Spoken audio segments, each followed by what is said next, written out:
নমস্কার বন্ধুরা। আজকে আমি যেই জিনিসটা নিয়ে এসেছি সেটা কিন্তু কোনো তৈরি করা রান্নার আইটেম নয়। হ্যাঁ, রান্নাটাকে আরও সুস্বাদু করে দেওয়ার আইটেম। সেটা হলো বড়ি, বিউলির ডালের বড়ি। আর এই বড়িটা বানিয়েছে মামুনি পাত্র, কলকাতা নিবাসী হাউসওয়াইফ। সে প্রত্যেক বছরই বড়ি দেয়, তাই ভাবলাম বৌদির এই কাজটা আজকে তোমাদের সাথে শেয়ার করি। দেখো, এরকম একটা চাল কুমড়ো নিয়ে নিয়েছে। চাল কুমড়োটাকে ভালোভাবে ধুয়ে তারপর এরকমভাবে চেঁচে নিচ্ছে। চেঁচে একটা ঝুড়ির মধ্যে রেখে নিয়েছে যাতে জলটা পুরো ঝরে যায়। দেখো, আমি পরেরটাতেই দেখাচ্ছি। আর বৌদিকে বললাম এটার সাথে কি কি লাগে তুমি একটুখানি বলে দাও নিজের মুখে। সে তো লজ্জা পাচ্ছিল, তা আমি বললাম না না, তোমাকেই বলতে হবে। দেখো, শোনো। গোটা জিরে সাদা, শুকনো লঙ্কা, সর্ষের তেল, নুন আর চাল কুমড়ো। দেখলে কি সুন্দর করে বলল, কিন্তু প্রথমে ভয় পাচ্ছিল, লজ্জা পাচ্ছিল। যাই হোক, এই সব কিছুর সাথে বিউলির ডালটাকে মিশিয়েছে, বুঝেছো? তার মানে যা যা বৌদি বললো তার সাথে বিউলির ডালটা মিশিয়ে দেখো এইভাবে পুরো ফ্যাটাতে হচ্ছে। যত বেশি ফ্যাটাবে তত বেশি সুন্দর হবে, তত হালকা হয়ে উঠবে।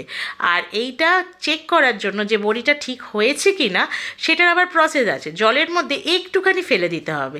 যদি বড়িটা ডুবে যায় তার মানে হয়নি, কিন্তু যদি ভেসে ওঠে তার মানে পারফেক্ট হয়েছে। আর এটা কিন্তু শীতকালেই দিতে হয়, কেননা মৃদু রোদটা পায় আর উত্তরের হাওয়াটায় বড়িটা সুন্দর হয়। দেখো বৌদি কি সুন্দর করে আস্তে আস্তে করে বড়িটা দিচ্ছে, আমার তো খুব ভালো লাগে দেখতে। আর এটা কিন্তু মশারির কাপড়ের মধ্যে দিয়েছে, কারণ যাতে বড়িটার নিচের থেকেও হাওয়াটা ঢোকে, তাহলে বড়িটা আরও বেশি সুন্দর হয়। এরকমভাবে দুদিন কিন্তু বৌদি এই বড়িগুলোকে রোদে দিয়েছে। দেখো কি সুন্দর সাজিয়েছে, পুরো ফুলের মতন দেখতে লাগছে না? আমার তো ভীষণ ভালো লাগে। আর বৌদি কিন্তু এটা এই শীতে এই ফার্স্ট টাইম করলো না, এই শীতে মনে হয় 4-5 বার করা হয়ে গেছে। আমি তো ভাবি যে এত ধৈর্য কি করে আসে।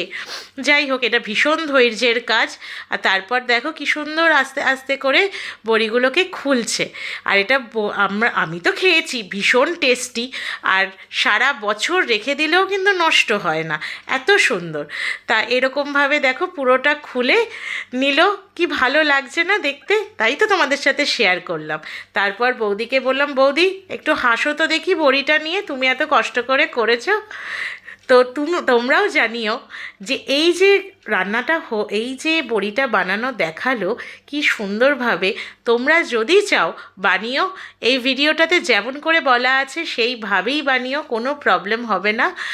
তাহলে যদি ভালো লাগে বানানোটা তাহলে লাইক আর কমেন্ট করো। আর যদি আমার বলাটাও একটু আধটু ভালো লাগে তাহলে ফলো করে দিও। টাটা।